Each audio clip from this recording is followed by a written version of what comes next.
Men who wear shoes without socks may be refused entry to the Royal Ascot this summer under new rules. For decades, Ascot has been renowned for its strict dress code. And this year, male attendees have been warned that they could be unceremoniously turned away if they arrive without socks each year.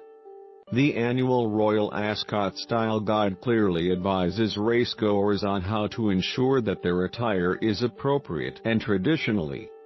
The strictest rules are reserved for the royal enclosure, which surrounds the royal box where the Queen sits. However, this year, event organizers have stressed that all male attendees must wear socks with their shoes, even if they do not hold tickets for the royal enclosure, but it needn't put an end to their day altogether, organizers told Female in a statement. If a gentleman was to turn up without socks, we would of course have a selection of socks on offer to rectify the situation and allow them to enjoy their day at Royal Ascot. Over the past few years, the cropped trouser look, which exposes the ankle, has become a popular look.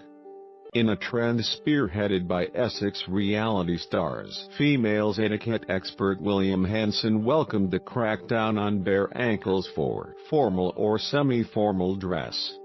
Socks are a must for gentlemen, he said. Letting your ankles go bareback just isn't on, and I am pleased to see Royal Ascot are as fed up with this as the rest of polite society are. He clarified that socks should ideally match the trouser. A more colorful statement sock is fine for jolly occasions, including Ascot, if you want to show a bit of personality, William added. His sentiments were echoed on Twitter, where many praised the decision and some questioned why it hadn't been introduced earlier. Ian McClintock tweeted, "Men's dress code for Ascot: no cravats and wear socks. If you need to be told that for a formal event, you're not a gentleman, irrespective of how much money you have earned." Gareth Ford added, "Delighted to receive an email from @Ascot Ray dress code at Royal Ascot. And even more delighted to see the men boys must wear socks. Hallelujah, worst trend ever," Matt Nixon said. "What have we come to when gentlemen have to be required to wear socks?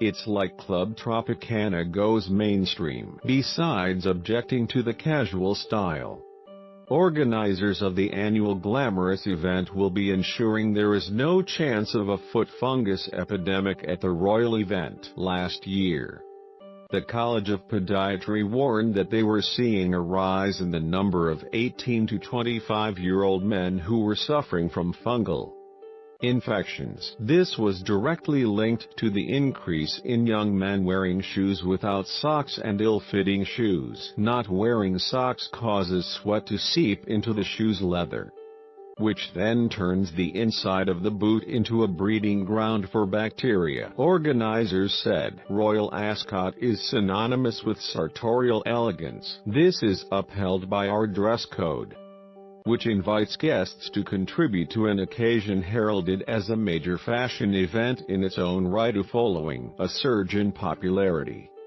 This year's style guide says that Bardot necklines, which are named after actress Bridget Bardot, who made the off-the-shoulder look famous, have been banned for women. Fascinators are not permitted, and for men, plain black and gray top hats are the only style permitted this summer. Last year, it came as a surprise to many when the racecourse relaxed its rules and declared that women could wear jumpsuits. At the time, organizers said the acceptance of the jumpsuit reflected Ascot's awareness of seasonal trends, and when temperatures soared, members of the public were allowed to remove their jackets for the first time in the event's history. The Queen has attended Royal Ascot every year since she came to the throne in 1952. The event in Berkshire will take place from 19th to June 23rd.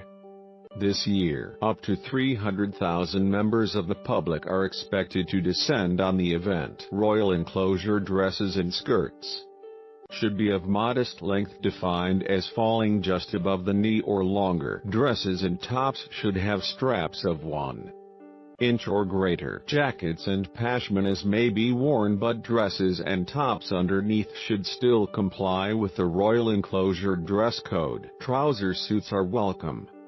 They should be of full length and of matching material and color. Jumpsuits are welcome. They should be of full length to the ankle, with regulations matching that for dresses. Hats should be worn. However, a headpiece which has a solid base of 4 inches 10 centimeters or more in diameter is acceptable as an alternative to a hat. Ladies are also asked to note the following: strapless, off-the-shoulder, halter neck and spaghetti straps are not permitted. Midriffs must be covered. Fascinators are not permitted.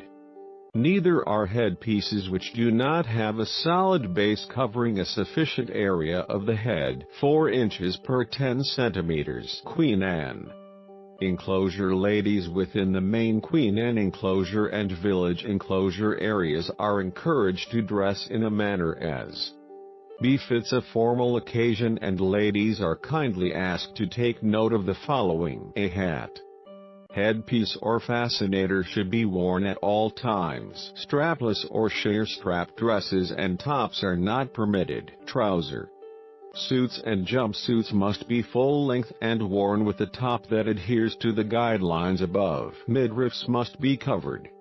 Shorts are not permitted. Windsor enclosure. Whilst organizers encourage racegoers to wear smart clothes, no formal dress code applies in the Windsor enclosure except that replica sports shirts are not permitted. In all enclosures, fancy dress, novelty and branded/promotional clothing are not allowed on site.